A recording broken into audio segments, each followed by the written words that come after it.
பாரு எவ்வளவு அடிபட்டு. ஐயோ இவ்வளவு பெருசா அடிபட்டிருக்கு. நீ என்ன என்னாச்சு அப்ப இது?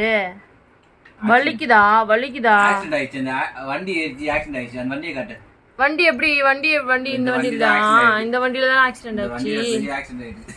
அச்சச்சோ இந்த வண்டி ஏறிச்சா குகனுக்கு? ஐயோ அவர் நோண்டிங்க. என்ன பேச்சு நோண்டி நடக்க முடியலையா? ஐயோ கால்ல பெரிய அடி. ஜீப் ஏத்தி கால்ல பெரிய அடி பட்டுச்சு. அச்சச்சோ குகனுக்கு இப்படி ஆயிடுச்சு. ரெஸ்ட் எடுத்துக்க. ரெஸ்ட் எடுத்துக்கோ. நடக்க ஸ்ட்ரெயின் பண்ணிக்காத. ரெஸ்ட் எடுத்துங்க. ரொம்ப ஸ்ட்ரெயின் பண்ண கூடாது. ரெஸ்ட் எடுத்துக்கலாம். ஆம்புலன்ஸ் கூப்பிடணுமா? ஆம்புலன்ஸ் கூப்பிடலாமா? ஆம்புலன்ஸ் வர சொல்லாமா? ஆம்புலன்ஸ வேணாமா? நீயே சமாளிச்சுப்பியா? ஐயோ வலி தாங்க முடியல.